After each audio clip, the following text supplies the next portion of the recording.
नमस्कार, मैं हूं श्वेता रंजन और इस वक्त हमारे साथ एक खास मेहमान मौजूद हैं, सुधांशु मित्तल जी। Kho kho federation of India के प्रेसिडेंट हैं और खो खो एक ऐसा खेल है, बचपन में हमने आपने सबने आपने ही खेला होगा सर। तो एक बेहद इंटरेस्टिंग खेल है और जिस तरह भारत में एक लहर होती है, पहले क्रिकेट को लेकर, फिर सॉकर को लेकर, खो खो को लेकर भी एक अजीब सी जो है अच्छी सी लहर दिखाई दे रही है सुधांशु जी। बहुत धन्यवाद आपका श्वेता जी। आपने खो खो के विषय में ये साक्षात्कार रखा, इसके लिए आपका आभार है, क्योंकि ये तो वो खेल है जो हिंदुस्तान की माटी का खेल है। जी बिल्कुल। उसकी सुगंध जो है इस खेल में बसती है। कोई गली मोहल्ला धानी चौकी गांव कोई ऐसा नहीं है जहाँ पे खो खो ना खेला गया हो। आपने खुद ने कहा, जी मैंने भी खेला है। जी जी। और आप ये प्रश्न किसी से कर लीजिए, उसके चेहरे पे एक मुस्कुराहट, कहेगा हाँ मैंने भी खेला है। तो ये तो हमारी, मैंने कहा ना कि हमारी विरासत का अंग है। तो आपने कहाँ खेला? आप जरूर खेला, लेकिन क्या यादें मैं हैं मैं अभी तक ध्यान है, एक गली थी हमारे घर के आगे। उस गली में जो है, हम लोग बच्चे तो होते हैं गली में, आप जानती हैं, तो वो दो ईंटें लगाते थे। तब तक तो डंडा वंडा भी नहीं होता था, दो ईंटें लगाते थे, पाला बनाते थे और खो खो खेलते थे। और इतना जोश था।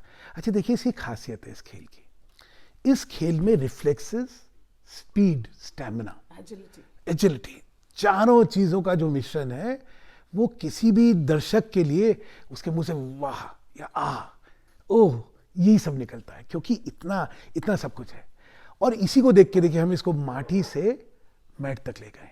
जी, बहुत बढ़िया सफर है। हमने इसका अंतर्राष्ट्रीयकरण करा है, ताकि इसके अंदर वो सारे एलिमेंट्स हों जो कोई भी अंतर्राष्ट्रीय खेल में हैं, और वही लोगों को दिखे कि ये अंतर्राष्ट्रीय पटल पर ये हिंदुस्तान की माटी का हमारा अपना खेल किसी भी खेल के मुकाबले खड़ा हो सकता है। तो ये एक बेहद खूबसूरत प्रयास है आपका, हाँ क्योंकि भारत में ऐसे तमाम खेल हैं जो कि जिनको एक प्लेटफॉर्म की ज़रूरत है और आपने ये क्रिएट किया है। लेकिन जो बच्चे, जो खिलाड़ी वहाँ तक पहुँचे हैं, अभी अपनी टीम में जगह बना पाए हैं, अभी पीछे हमने देखा कि उनका सिलेक्शन भी हुआ, what you call it, drafting. Drafting. जी जी। सो वो किस बैकग्राउंड से आते देखिए, हैं? और ये बड़ी मज़ेदार चीज़ है। ये सारे जो खिलाड़ी हैं कोई बहुत अफ्लुएंट बैकग्राउंड के नहीं है।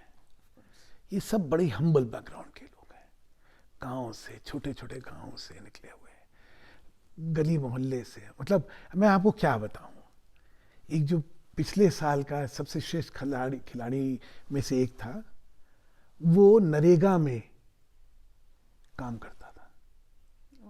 और जब वो चंद लाख रुपए लेके घर गया, तो उसके परिवार का, कि अगर आप उनकी चेहरे की खुशी देख लेती ना, तो आपको लगता है जीवन व्यर्थ रहा है।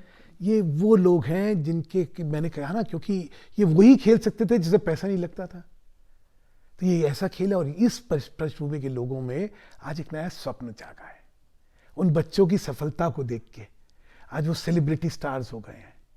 कोई डिलीवरी बॉय था, तो आज वो जब टीवी पे उसका देखा, उसका ऐड चलता है, तो आज कहाँ से कहाँ ये बच्चे पहुंच रहे तो हैं। ये खिलाड़ियों की चयन प्रक्रिया क्या होती है? चयन प्रक्रिया ये होती है कि हमने बहुत व्यापक स्तर पर, क्योंकि गांव का खेल है, हमारे जो स्टेट चैंपियनशिप्स होती हैं वहाँ से खिलाड़ी निकलते हैं। फिर हम साल में 3-4 कैंप करते हैं, जिसमें कि 400 खिलाड़ियों का हम लोग चयन करते हैं। उनके बाद फिल्टर होता रहता है। तो जैसे ये ड्राफ्ट था, कोई 250 बच्चे थे इसमें, लड़के थे अभी तो, क्योंकि मेंस लीग है अभी। विमेन लीग अगले साल या अगले के अगले साल लाएंगे हम लोग, लेकिन अभी वो लीग है।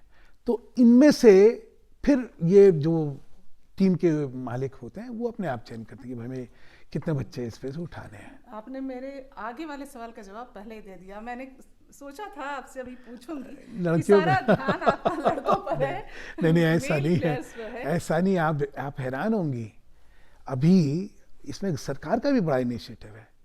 अभी हम लोगों ने विमेन लीग करी थी खेलो इंडिया में, और हम लोग हर स्टेट में विमेन लीग को इनकरेज कर रहे हैं, क्योंकि लड़कियों का टैलेंट इसमें अगर आप देखें अद्वितीय है, अद्वितीय है। किस तरह वो जो स्काई डाइव मारती हैं और जैसे लहराती हैं हवा में, उसको देख के तो मतलब तबीयत खुश हो जाती है। एक अच्छी चीज आपको बतलाता हूँ, देखिए ये क्यों मैंने कहा ना माटी का खेल है। लास्ट टाइम की जो व्यूअरशिप का अगर डेटा देखें तो नई लीग में लॉन्चिंग ईयर में इतनी व्यापक व्यूअरशिप किसी की लीग भी नहीं थी। और आज भी हिंदुस्तान में ये पहले प्रथम 3-4 लीग जो हैं उसमें व्यूअरशिप के हिसाब से पहले ही साल में खो खो आ गया है। और इसका कारण सिर्फ स्पष्ट है, ये लोगों का खेल है। लोग इस खेल को खेल चुके, उससे अपने को आइडेंटिफाई करते हैं, उसी वजह से। और दूसरा इसमें स्पेक्टेटर के पॉइंट ऑफ व्यू से इसमें रोमांच है। जब मैंने कहा ना उड़ता है हवा में पकड़ने के लिए, पोल में जिस स्पीड से वो मारता है डाइव, या हमने एक नया कॉन्सेप्ट रखा हुआ है वजीर का। नॉर्मली खो खो में जो पकड़ने वाला होता है वो एक ही तरफ जा सकता है, वजीर दोनों तरफ नाचता है। अच्छा, तो इसलिए हाँ, ये एक नया हमने खेल को रोचक भी बनाया है और बहुत कंपेटिटिव भी बनाया है। तो स्पेक्टेटर पॉइंट ऑफ व्यू भी रखा है, खिलाड़ी का पॉइंट ऑफ व्यू भी रखा है। इसीलिए हमने नियमों में परिवर्तन करके इस खेल को अंतर्राष्ट्रीय क्योंकरण करना था, उस हिसाब से करा है। तो कितने देशों तक पहुंचा है अभी? आपको जान के फिर खुशी होगी, हम 38 देश तक ले जा चुके हैं इसको। 38 countries today play kho kho. And when I से 38 कंट्रियों में ये खेल चल रहा है, ये वहां पे रहने वाले हिंदुस्तानियों के बीच में नहीं है। कोरिया में कोरियंस खेलते हैं, इंडोनेशिया हाँ नहीं, अभी पहला हमारा प्रयत्न है इसको एशियन गेम्स में ले जाने का। Asian Olympic committee of Asia ने इसको ऑलरेडी मान्यता दे रखी है खेल की तरह। हमारा कोशिश है, अगली बार क्या हुआ, पिछली बार कोविड की वजह से इसको डेमो गेम था, ये कोविड की वजह से वो हो नहीं सकता। बीच गेम्स में डेमो गेम होता और फिर ये एशियन गेम में आता, वो डेमो गेम हो नहीं पाया। अब होगा और उसके बाद हम उम्मीद करते हैं कि अगले एशियन गेम में ये कम्पिटिटिव स्पोर्ट की तरह आ जाएगा। और जो टीम जीतेगी उसके थाल में क्या क्या?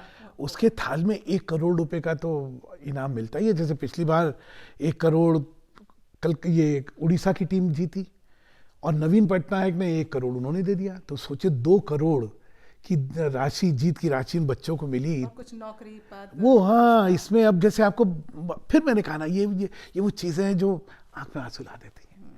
कोकराझाड़ आसाम में ये एक ऐसा इलाका है जहाँ पे लोग जाते ही नहीं थे।